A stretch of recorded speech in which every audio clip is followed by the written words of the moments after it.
Le journaliste Rémi Ngono retrouve ses abonnés dans son émission hebdomadaire Saturday Night Blackfield. Il évoque cette semaine la potentielle révolte des ministres de Paul Biya. L'émission est animée par Rémi Ngono. Désolé de vous interrompre, ce rapport peut contenir des commentaires soumis au choix de l'auteur. S'il vous plaît, si vous êtes nouveau sur cette chaîne, veuillez vous abonner et activer la cloche de notification. De cette façon, vous serez averti lorsque nous publierons de nouveaux rapports sur cette même chaîne. Merci. 1. Alassane Ouattara limoge son gouvernement, Didier Drogba prépare. 2. Un certain nombre de ministres ont organisé une rébellion et une insurrection générale pour renverser Paul Biya. 3. Le serveur saisi dans le bâtiment Ekang après l'assassinat de Martinez Ogo a disparu.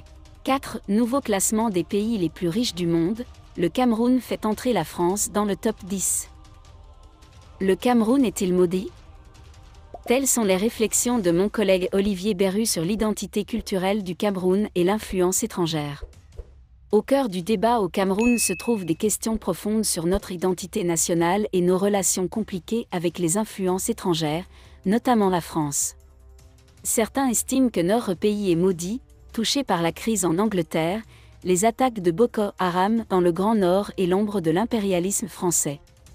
Cependant, cette analyse nous invite à réfléchir plus profondément et à examiner notre rôle dans l'élaboration de cette réalité.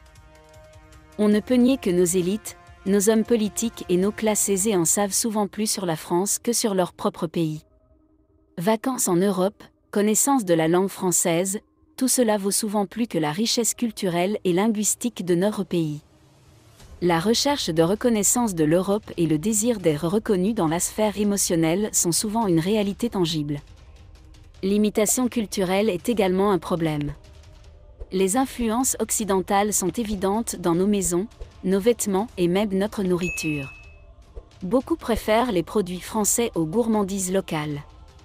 Pour les femmes, cela se traduit souvent par le port d'ornements artificiels et de normes de beauté fixées par les standards occidentaux, malgré notre propre diversité culturelle. Même si cette réalité est difficile, elle provoque notre profonde introspection. Qui sommes-nous en tant que pays? Sommes-nous destinés à suivre les traces de l'Occident ou pouvons-nous embrasser fièrement notre identité? Cette situation paradoxale nous oblige à repenser notre rôle dans la préservation de notre culture, de notre langue et de nos traditions. Ce n'est qu'en acceptant pleinement notre diversité et en honorant notre richesse culturelle, linguistique et culinaire que nous pourrons nous libérer des chaînes de l'influence étrangère. Nous devons nous unir pour protéger et promouvoir ce qui nous rend uniques en tant que nation, au lieu de renforcer nos adversaires. Ce n'est qu'alors que nous pourrons véritablement préserver notre identité, surmonter la honte de l'impérialisme et construire un avenir dans lequel notre patrimoine culturel sera protégé et célébré. Merci d'être resté avec nous jusqu'à ce point, comme toujours pour promouvoir la liberté d'expression.